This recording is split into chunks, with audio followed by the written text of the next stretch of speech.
Selamat siang. Saat ini saya akan membaca kitab Pengkhotbah, yaitu mulai dari Pengkhotbah 1. Segala sesuatu sia-sia. Inilah perkataan Pengkhotbah, anak Daud, raja di Yerusalem. Kesia-siaan belaka, kata Pengkhotbah. Kesia-siaan belaka, segala sesuatu adalah sia-sia. Apakah gunanya manusia berusaha dengan jerih payah di bawah matahari? Keturunan yang satu pergi dan keturunan yang lain datang, tetapi bumi tetap ada. Matahari terbit, matahari terbenam, lalu terburu-buru menuju tempat ia terbit kembali. Angin bertiup ke selatan, lalu berputar ke utara. Terus-menerus ia berputar, dan dalam putarannya angin itu kembali. Semua sungai mengalir ke laut, tetapi laut tidak juga menjadi penuh. Kemana sungai mengalir, ke situ sungai mengalir selalu. Segala sesuatu menjemukan, sehingga tak terkatakan oleh manusia. Mata tidak kenyang melihat, telinga tidak puas mendengar. Apa yang pernah ada akan ada lagi, dan apa yang pernah dibuat akan dibuat lagi. Tak ada sesuatu yang baru di bawah matahari. Adakah sesuatu yang dapat dikatakan, lihatlah, ini baru? Sudah ada dulu, lama sebelum kita ada. Kenang-kenangan dari masa lampau tidak ada, dan dari masa depan yang masih akan datang pun tidak akan ada kenang-kenangan pada mereka yang hidup sesudahnya. Pengejaran hikmat adalah sia-sia. Aku Pengkhotbah adalah raja atas Israel di Yerusalem. Aku membulatkan hatiku untuk memeriksa dan menyelidiki dengan hikmat segala yang terjadi di bawah langit. Itu pekerjaan yang menyusahkan yang diberikan Allah pada anak-anak manusia untuk melelahkan diri. Aku telah melihat segala perbuatan yang dilakukan orang di bawah matahari. Tetapi lihatlah, segala sesuatu adalah kesia-siaan dan usaha menjaring angin. Yang bongkok tak dapat diluruskan, dan yang tidak ada tak dapat dihitung. Aku berkata dalam hati, lihatlah, aku telah memperbesar dan menambah hikmat lebih daripada semua orang yang memerintah atas Yerusalem sebelum aku. Dan hatiku telah memperoleh banyak hikmat dan pengetahuan. Aku telah membulatkan hatiku untuk memahami hikmat dan pengetahuan, kebodohan dan kebebalan. Tetapi aku menyadari bahwa hati itu adalah usaha menjaring angin. Karena di dalam banyak hikmat ada banyak susah hati, dan siapa memperbanyak pengetahuan, memperbanyak kesedihan.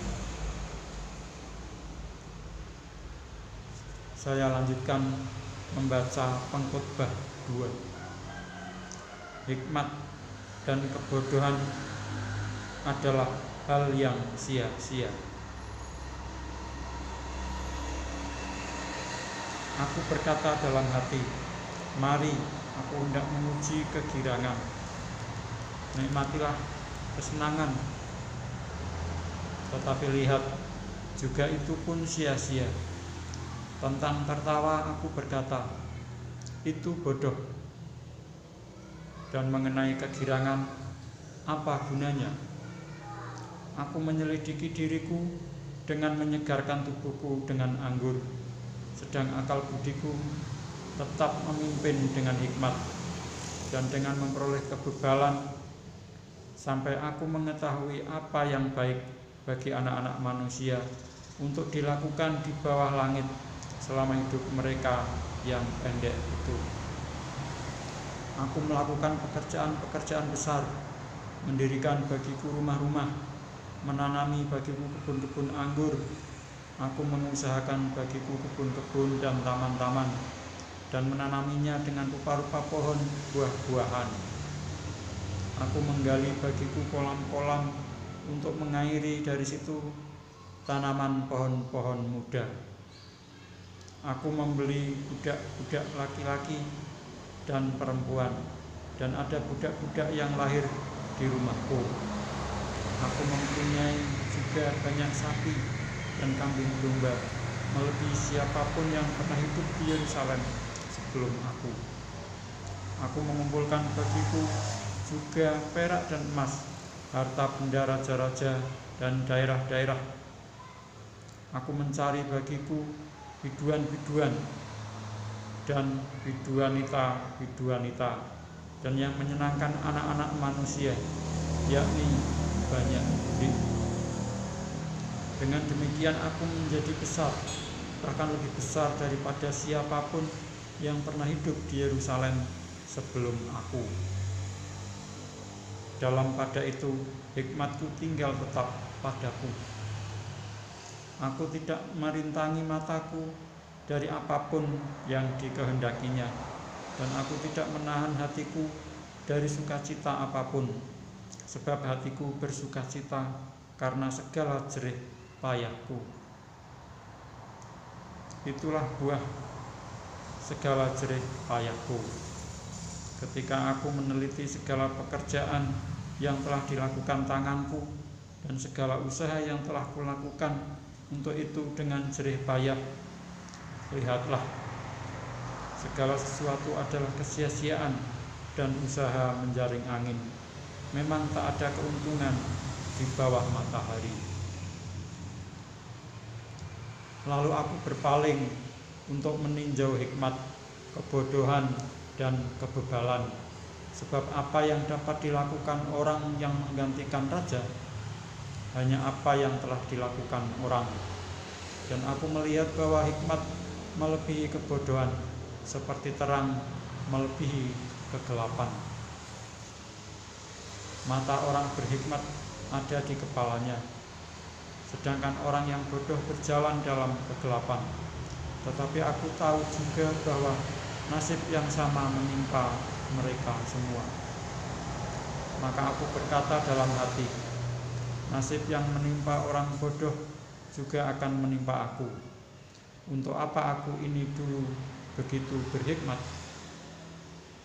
Lalu aku berkata dalam hati bahwa ini pun sia-sia, karena tidak ada kenang-kenangan yang kekal, baik dari orang yang berhikmat maupun dari orang yang bodoh. Sebab pada hari-hari yang akan datang, kesemuanya sudah lama dilupakan.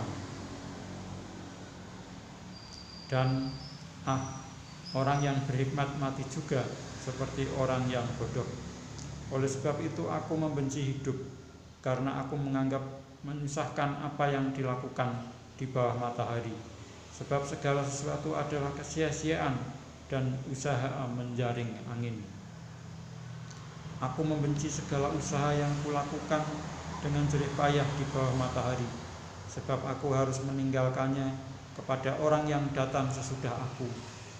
Dan siapakah yang mengetahui apakah orang itu berhikmat atau bodoh? Meskipun demikian, ia akan berkuasa atas segala usaha yang kulakukan di bawah matahari dengan jerih payah dan dengan mempergunakan hikmat. Ini pun sia-sia. Dengan demikian aku mulai putus asa terhadap segala usaha yang kulakukan dengan jerih payah di bawah matahari. Sebab kalau ada orang berlelah-lelah dengan hikmat, pengetahuan, dan kecakapan, maka ia harus meninggalkan bahagianya kepada orang yang tidak berlelah-lelah untuk itu. Ini pun kesia-siaan dan kemalangan yang besar.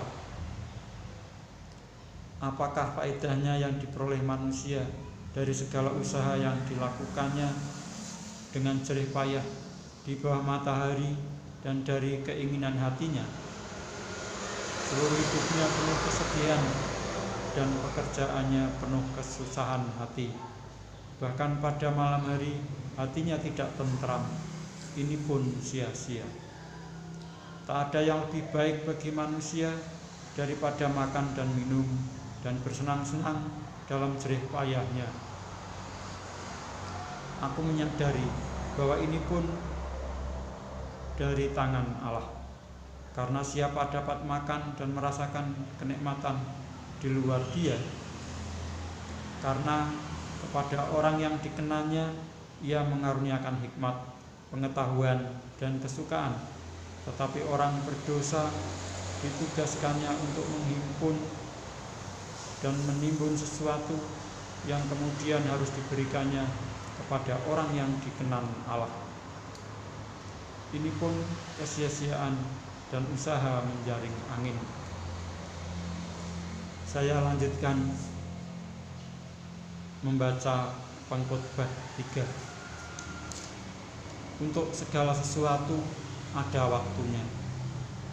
Untuk segala sesuatu ada masanya.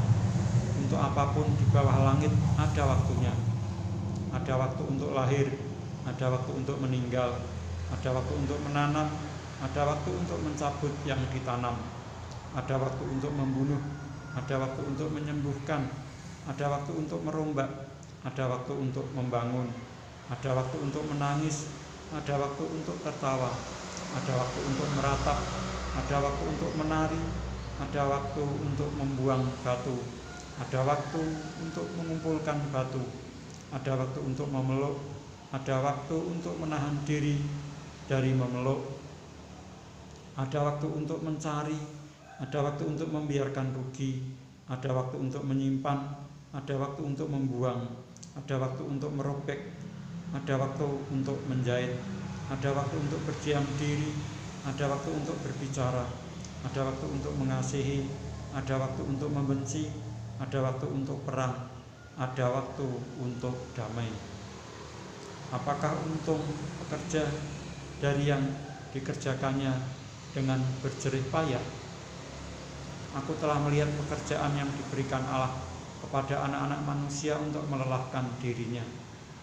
Ia membuat segala sesuatu indah pada waktunya. Bahkan Ia memberikan kekekalan dalam hati mereka. Tetapi manusia tidak dapat menyelami pekerjaan yang dilakukan Allah dari awal sampai akhir. Aku tahu bahwa untuk mereka tak ada yang lebih baik daripada bersuka-suka dan menikmati kesenangan dalam hidup mereka. Dan bahwa setiap orang dapat makan, minum, dan menikmati kesenangan dalam segala jerih payahnya. Itu juga adalah pemberian Allah. Aku tahu bahwa segala sesuatu yang dilakukan Allah akan tetap ada untuk selamanya. Itu tak dapat ditambah dan tak dapat dikurangi. Allah berbuat demikian supaya manusia takut akan Dia. Yang sekarang ada dulu sudah ada, dan yang akan ada sudah lama ada, dan Allah mencari yang sudah lalu.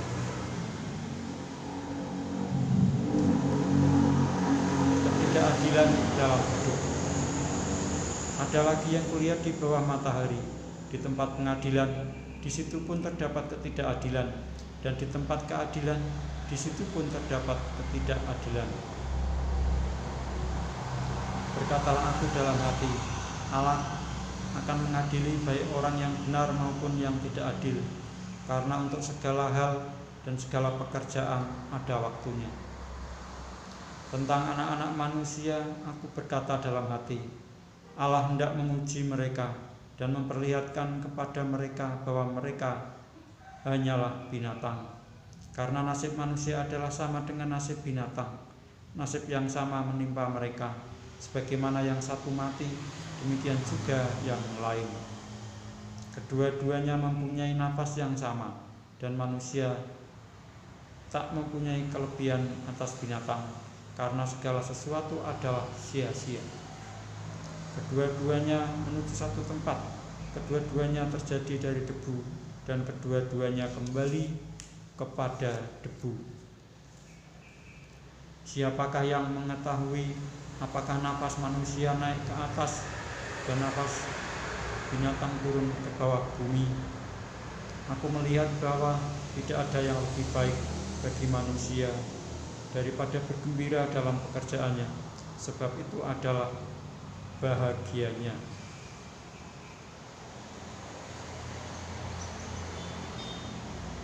Karena siapa akan memperlihatkan kepadanya apa yang akan terjadi sesudah dia?